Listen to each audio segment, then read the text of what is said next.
All right, let's wrap up the notes on reaction energy profiles. Mostly this came from AP Daily. I just wanted to touch on a couple different things. A little reminder, the effective temperature, and you just learned about this, the effective temperature. As you can see, a small increase, just a small increase in temperature can double the number of molecules with enough energy to react. So temperature makes a huge difference. There are actually two effects of increasing temperature that can affect the reaction rate. You have greater collision intensity because they're moving faster, and you have more frequent collisions because they're moving faster.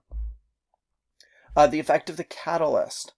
I wanted to just hone in on some really specific words you need to make sure you're careful with as you talk about this. To start with, a catalyst is something that provides an alternate pathway for the reaction. It's a pathway that has a lower activation energy. You can see here that we just moved the threshold energy, but I want you to understand we didn't actually change the activation energy of the mechanism. We made a new mechanism that had a lower activation energy. There's a really subtle difference between these two statements, saying that a catalyst provides an alternate pathway for the reaction instead of saying that that it lowered the activation energy. Don't say it lowered the activation energy. It provides a lower energy path, or it provides an alternate pathway that has a lower activation energy. What's this difference I'm talking about? Well, imagine you've got two towns that are separated by a tall mountain. It would take a lot of energy to go over the top of the mountain to get to the other town. But if a road construction crew went through and built a tunnel, they drilled a tunnel through the mountain, you could go through that tunnel with a lot less energy than going over the top of it.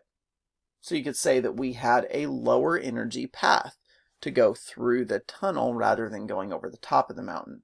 You could not say that they lowered the energy of the path over the top of the mountain. They provided another way to get there. We didn't make the mountain shorter. It's just a different pathway to get to the other side. So we provided a lower energy pathway. That is a significant difference that you got to be careful for, especially if you're answering an FRQ related to a catalyst. Now, one more thing I want to talk about with you guys is nature of reactants. Now, we vaguely talked about this in pre-AP chemistry, but I want to hit on it real quick with you guys now. Some of the specific ways that the nature of the reactant can be significant. There's a lot of individual properties that we could talk about, but we're just going to talk about a few of them. So first of all, state of matter. Gases tend to react faster than solids or liquids. That's because it takes energy to separate particles from each other so that they can react and have those bond-breaking events. Because gases are already far apart from each other except for when they're colliding and they are making those hard, fast collisions, gases tend to react more quickly than the solids or liquids would. Also, aqueous ions tend to react faster than species in other states of matter. So if I have a aqueous ion floating around in a solution, that's going to be a lot faster reaction than a solid. The example here is if I were to set solid lead nitrate with potassium iodide right next to each other, they would react, but it would take a really, really, really long time.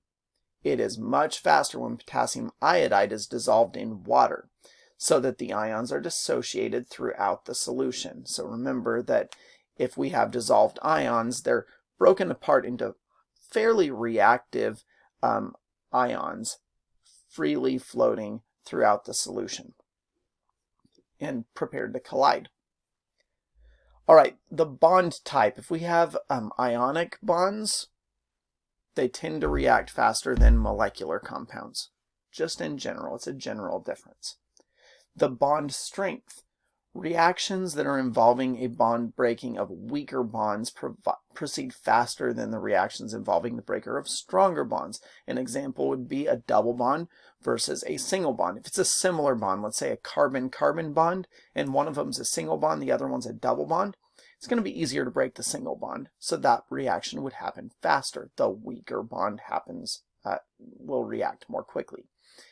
The number of bonds. If you're breaking just a few bonds, that will happen faster than if you have to break a lot of bonds. So a huge molecule with a lot of bonds will react more slowly than a smaller molecule with just a few bonds if they're similar molecules in other ways. We're right in the middle of talking about kinetics. Just briefly, thermodynamics was mentioned a little bit in the video. We can understand a very important difference between kinetics and thermodynamics. Kinetics, which is what we're talking about right now, is discussing how quickly a reaction will occur. Thermodynamics discusses whether or not the reaction occurs at all. So something could be thermodynamically favorable. That just means it will happen, but it takes very, very, very long time. So it's really insignificant. So the kinetics tells us how quickly something reacts, the rate of the reaction.